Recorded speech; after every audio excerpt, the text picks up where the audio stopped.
Hello friends, आज के video में हम देखेंगे होम साइंस पेपर 2 का मॉक टेस्ट नंबर 21। और इससे पहले हमने मॉक टेस्ट और टॉपिक वाइज प्रैक्टिस सेट आपको करा रखा है, जो आपके बिहार बीपीएससी टीचर 2.0 के लिए अत्यंत महत्वपूर्ण है।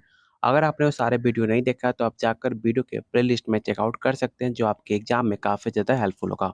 और आप लोग के लिए 30 प्रैक्टिस सेट टॉपिक वाइज आपको दिया जा रहा है सिर्फ 101 रुपये में। अगर आप ज़्यादा डिटेल में पढ़ना चाहते हो, अगर आप एग्जाम को क्लियर करना चाहते हो, तो आपको topic wise theory PDF, one liner fact और आपको all state previous year question आपको दिया जा रहा है सिर्फ 151 में। अगर आप दोनों लेना चाहते हो, दोनों लेने के लिए सिर्फ आपको 201 पे करना पड़ेगा, जिसमें आपको मॉक टेस्ट क्वेश्चन आंसर आपको फ्री में दिया जाएगा, जिसमें पर मॉक टेस्ट में आपको 125 टू 150 क्वेश्चन आंसर होंगे। लेने के लिए आप इस नंबर पे आप मुझे व्हाट्सअप कर सकते हो, या इस वीडियो के कमेंट बॉक्स में आप कमेंट कर सकते हो।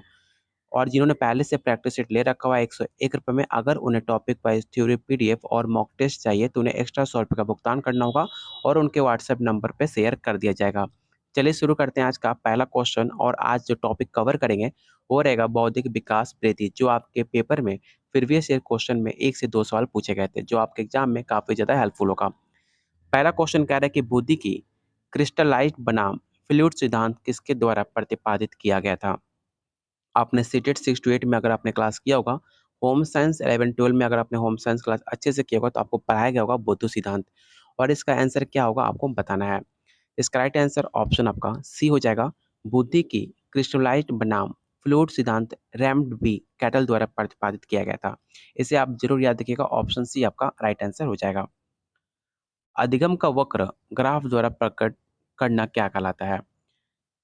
ऑप्शन है अधिगम की उन्नति एवं गति को, बिल्कुल आपका सही है। सेकंड आपका भूलने की गति को। थर्ड धारण स्मृति की गति को। और आंसर लास्ट में हो जाएगा ऑल ऑफ द अबव। ये सारे कथन आपके वक्र ग्राफ द्वारा प्रकट करना आपका अधिगम कहलाता है। तो ऑप्शन डी आपका राइट आंसर हो जाएगा। और ये सवाल आपका उत्तराखंड होम साइंस पेपर 2 में 2020 में पूछा गया था। व्यक्तिगत परीक्षण का प्रकार कौन सा है आपको बताना है। आपने सीटेट 6 टू 8 में अगर आपने व्यक्तिगत परीक्षण सीडीपी में पढ़ा होगा, या आपने बीएड में आपको पढ़ाया गया होगा व्यक्तिगत परीक्षण, तो इस सवाल का आंसर देने में आपको कोई प्रॉब्लम नहीं होगी। और याद रखिएगा, इसका राइट आंसर ऑप्शन आपका सी हो जाएगा। वेस्टर वैल्यू परीक्षण व्यक्तिगत परीक्षण का एक प्रकार माना जाता है, जो व्यक्तिगत परीक्षण का मापता है और अपने मानव विज्ञान की बुनियादी अवधारणाओं को, विचारों को एक विज्ञान के रूप में प्रकाशित करता है। तो ऑप्शन डी आपका राइट आंसर हो जाएगा। बौद्धिक अक्षमता को परिभाषित करने के लिए निम्नलिखित पद्धति का प्रयोग किया जा सकता है। आपको बताना है कि बौद्धिक अक्षमता को परिभाषित करने के लिए कौन सा ऑप्शन प्रयोग किया जा सकता है। चलिए इसको हम ऑप्शन देख लेते हैं। इसका राइट आंसर ऑप्शन आपका सी हो जाएगा। ए और सी, डी आपका राइट आंसर हो जाएगा। और इस सवाल आपका यूजीसी नेट दिसंबर 2000 होम साइंस पेपर 2 का 2019 में सवाल पूछा गया था। बच्चों को ज्ञानात्मक पड़ाव को प्राप्ति के सही क्रम में व्यवस्थित कीजिए। आपको सही क्रम में इसको व्यवस्थित करना है, कि आपको बताना है कि सबसे पहले कौन सा क्रम आएगा।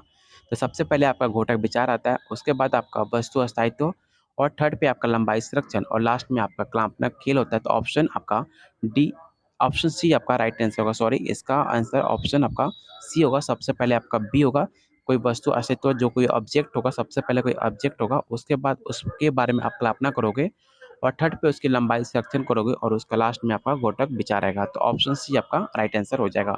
और इस सवाल आपका दिसंबर 2019 में पूछा गया था। अगला क्वेश्चन है, समझदारी और तर्क शक्ति बच्चों में कब विकसित होती है। काफ़ी इजी सवाल है, आप सबको पता होगा कि समझदारी और तर्क शक्ति बच्चों में कब विकसित होती है, आपको बताना है। और ये सवाल आपका डीटे प्लस टीजीटी 2014 में पूछा गया था। इसका राइट आंसर ऑप्शन आपका बी हो जाएगा। जब औपचारिक परिचालन अवस्था में जब बच्चे होते हैं, उस टाइम आपके समझदारी और तर्क शक्ति बच्चों में विकसित होने लगता है। मतलब आप फॉर्मल स्टेज में बोल सकते हो कि बच्चे में समझदारी और रीजनिंग जो है, लॉजिक की जो है, बच्चों में विकसित हो जाता है। अगला क्वेश्चन कह रहा है कि शक्ति एम्पावरमेंट आप किससे नियंत्रित करते हैं। काफी इंपॉर्टेंट क्वेश्चन है, इस क्वेश्चन को आप विवेक क्वेश्चन टिक आउट कर लीजिएगा। ऑप्शन आपका डी राइट आंसर हो जाएगा। जब आपकी जो शक्ति है, जो आपका एम्पावरमेंट जो आपके अंदर होता है, उसको नियंत्रित करने के लिए सबसे पहले आपका संपत्ति, ज्ञान और प्रवृत्ति सब कुछ आपके अंदर होना चाहिए। इसलिए इसका राइट आंसर ऑप्शन आपका डी होगा, all of the above. Question 8 कह रहा है कि मस्तिष्क अपने व्यासिक भार का 90% तक पहुंचता है जब बालक की आयु होती है। ऑप्शन है 4 वर्ष की, 5 वर्ष की, 6 वर्ष की, या ऑप्शन डी है आपका 7 वर्ष। तो मासिक आपने वयस्क भार का 90% तक पहुंचता है जब बालों की आयु 6 वर्ष हो जाती है। तो ऑप्शन आपका सी राइट आंसर हो जाएगा।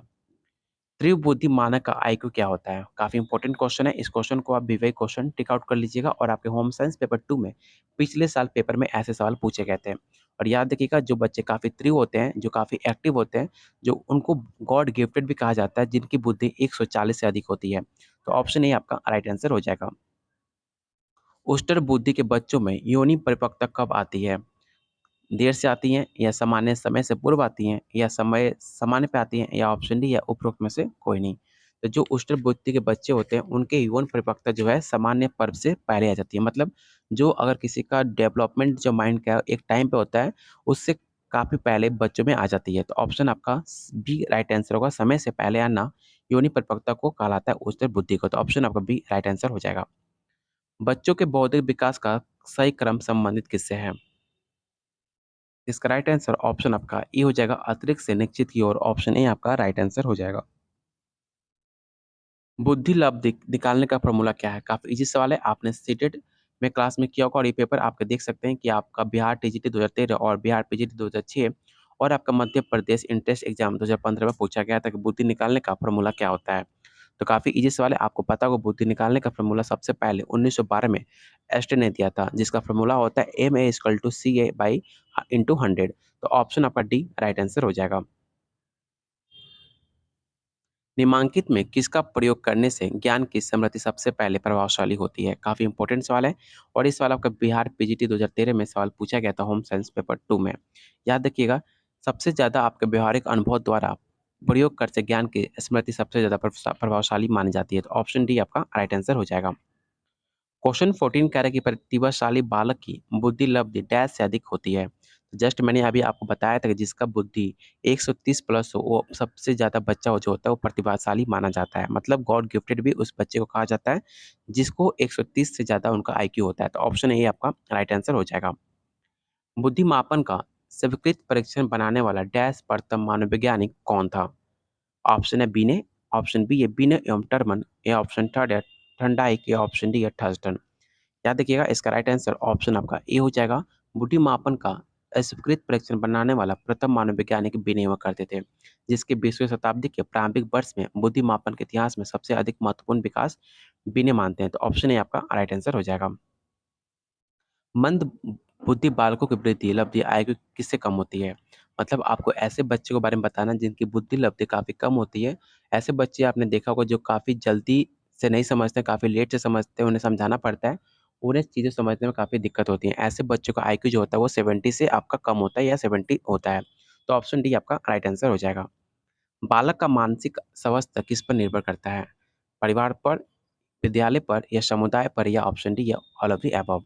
तो बालक का जो मानसिक स्वास्थ्य होता है वो सार पे डिपेंड करता है। आपके चाहे परिवार हो, परिवार में ज़्यादा टाइम स्पेंड करता है और 8 से 10 घंटे आपके विद्यालय में अपना टाइम स्पेंड करता है और जो उनका फ्रेंड्स सर्कल होते हैं, जो ग्रुप्स होते हैं, जो उसमें भी ज़्यादा टाइम स्पेंड करते हैं। तो ओवरऑल सब पे डिपेंड करता है बालक का मानसिक स्वास्थ्य। इसलिए इसका राइट आंसर ऑप्शन आपका डी हो जाएगा। बुद्धि लब्धि आईक्यू का समीकरण किसने विकसित करा था? काफ़ी इंपॉर्टेंट क्वेश्चन है। इस क्वेश्चन को आप विवेक क्वेश्चन टिक आउट कर लीजिएगा और याद रखिएगा बुद्धि लब्धि का आईक्यू समीकरण टर्म ने किया था। तो ऑप्शन आपका सी राइट आंसर हो जाएगा। आपने सीटेट 6 टू 8 में अगर आपने सीटी भी पढ़ा होगा तो आपको बताया गया होगा कि आईक्यू का समीकरण आपके टर्मन द्वारा विकसित किया गया था। तो ऑप्शन सी आपका राइट आंसर हो जाएगा। अगला क्वेश्चन कह रहा है कि गार्डनर की बहुबुद्धिमत्ताओं को समूहित कौन है? काफ़ी इजी सवाल है। इसका राइट आंसर ऑप्शन आपका डी हो जाएगा। जो गार्डनर ने 8 परिभाषा बताए थे आपने, यहाँ पे देख सकते हैं, यहाँ पे दिया गया है। यहाँ पे पूरा नहीं दिया गया इस टोटल, लेकिन गार्डनर ने मुझे जहाँ तक याद आ रहा है कि 8 से 10 आपकी बुद्धिमत्ताओं के लिए इनका नाम दिया है, जिसमें आपके भाषाई आता है, संगीत आता है, अंतर्व्यक्ति आता है, लेकिन नाटक का कोई ज़िक्र नहीं है आपके गार्डनर के बहुबुद्धि में। आप लोग अगर आपको याद हो तो बताइएगा गार्डनर ने कितने बहुबुद्धि सिद्धांत दिए थे? मुझे जहाँ तक याद आता है कि 8 या 10 उनका सिद्धांत दिया गया था गार्डनर द्वारा। तो उसे भी आप ज़रूर याद रखिएगा, आपके एग्ज़ाम में ज़रूर पूछा जा सकता है। अगला क्वेश्चन आपको सूची 1 और सूची 2 दिया गया है, इनमें आपको सही मिलान करना है, जो आपके एग्जाम में ऐसा सवाल देखने को इस बार मिल सकता है। चलिए इसका हम सही मिलान कर लेते हैं। ज्ञान में बदलाव, इसका मैच करेगा लोग क्या जानते हैं। सेकंड है अभिवृत्ति में बदलाव। अभिवृत्ति में बदलाव आपके कुछ चीज़ों के प्रति प्रतिक्रिया होती है और विश्वास में बदलाव आत्मनिर्भरता कहलाता है और जो आपका लास्ट है कौशल में बदलाव आपका कार्य करता है। इसलिए इसका राइट आंसर ऑप्शन आपका सी हो जाएगा। यहाँ पर सही मिलान करके दिया गया है, इसका स्क्रीनशॉट आप रख लीजिएगा अगर आपके पास इसका प्रैक्टिस सेट नहीं है तो। क्वेश्चन 21 कह रहा है कि समस्या के समाधान ज्ञात करने के लिए प्रतिभागियों के मस्तिष्क के प्रयत्न करने क्या कहलाता है? ऑप्शन है बोलचाल, संगष्टी, वाद विवाद या ऑप्शन डी है ब्रेन स्टॉर्मिंग। इसका राइट आंसर ऑप्शन आपका डी होगा। और आप लोगों से रिक्वेस्ट है, जितने लोग आप वीडियो देख रहे हो तो कम से कम 400-500 लोग आप वीडियो देखते हो तो कम से कम इतने लोग तो लाइक करना बनता है वीडियो को। तो प्लीज़ आप लोगों से रिक्वेस्ट है कि प्लीज़ वीडियो को लाइक और शेयर करना बिल्कुल मत भूलिएगा अपने दोस्त और अपने ग्रुप्स में। अगला क्वेश्चन है 22 विद्यार्थी काल के दौरान याददाश्त योजना को संग्रहित करना क्या कहलाता है? ऑप्शन बी आपका राइट आंसर हो जाएगा दोहराना, व्यवस्थित करना और लास्ट में आपका विस्तार। ऑप्शन आपका बी राइट आंसर हो जाएगा। सेठ द्वारा किए गए मानसिक गतिविधियों के लक्ष्य को क्रम के अनुसार इसको व्यवस्थित करना है। आपको इन्हें सही क्रम में आपको सजाना है और आपको बताना है इसका राइट आंसर क्या हो जाएगा। तो यहाँ पर आपको सही क्रम में आपको सजा कर दिया गया है। सबसे पहले आपका मंच प्राप्त करना, दूसरा आपका अधिमानी चरण और थर्ड आपका जिम्मेदारी करना। यहाँ पर आपका सबसे पहले जिम्मेदारी चरण, दूसरा आपका कार्यकारी चरण, थर्ड पे आपका आएगा अधिमानी चरण, 4 पे आपका पूर्ण योजी चरण और लास्ट में आपका मंच प्राप्त करना। ऐसे आपको सही क्रम में आपको सजाना है। तो ऑप्शन है इसका डी राइट आंसर हो जाएगा। और आज का लास्ट क्वेश्चन आपको बताना है कि WAISR का मौखिक उप परीक्षण में निम्नलिखित में क्या शामिल है? तो WAISR में मौखिक उप परीक्षण में निम्नलिखित शामिल है, जैसे आपका बोधन, स्मृति अवधि और आपका थर्ड पे अंक गणित आता है। इसका राइट आंसर ऑप्शन आपका ए हो जाएगा। इसे आप जरूर याद रखिएगा, जो आपके एग्जाम के दृष्टिकोण से काफी महत्वपूर्ण है। और आज के मॉक टेस्ट में टोटल आपके 24 क्वेश्चन थे, जो आपके बीपीएससी टीचर 2.0 में काफी ज्यादा हेल्पफुल होगा। 24 क्वेश्चन। अगर आपको प्रैक्टिस सेट चाहिए तो प्लीज़ आप लोग मैसेज कर सकते हैं इस नंबर पे, जिसमें आपको total 30 topic wise practice set दिया जा रहा है सिर्फ ₹101 में। और जिसमें आपको थ्योरी अगर चाहते हैं, जिसमें आपको ऑल स्टेट जितने आपके प्रीवियस ईयर क्वेश्चन हुए हैं, जितने यूपी, बिहार, झारखंड, उत्तराखंड, जितने सारे आपके पेपर हुए हैं होम साइंस पेपर 2 से रिलेटेड, वो सारे प्रीवियस ईयर क्वेश्चन आपको टॉपिक वाइज थ्योरी पीडीएफ में आपको मिल जाएगा, जो आपको सिर्फ ₹151 पेमेंट करना होगा। अगर आप दोनों लेते हो, दोनों लेने के लिए सिर्फ आपको ₹201 आपको पे करना पड़ेगा, जिसमें आपको टोटल हर चीज़ आपको मिल जाएगा। अगर आपके पास कोई सवाल है, कोई डाउट हो, तो आप मुझे इस नंबर पे व्हाट्सएप कर सकते हो, वहाँ पर आपको सॉल्यूशन भी दिया जाएगा और आपसे बात भी किया जा सकता है। लेने के लिए आप इस नंबर पे व्हाट्सएप कर सकते हैं, इस वीडियो के कमेंट बॉक्स में आप कमेंट कर सकते हैं। तब तक के लिए वीडियो को लाइक और शेयर करना बिल्कुल मत भूलिएगा। बहुत जल्द मिलते हैं अगले क्लास में।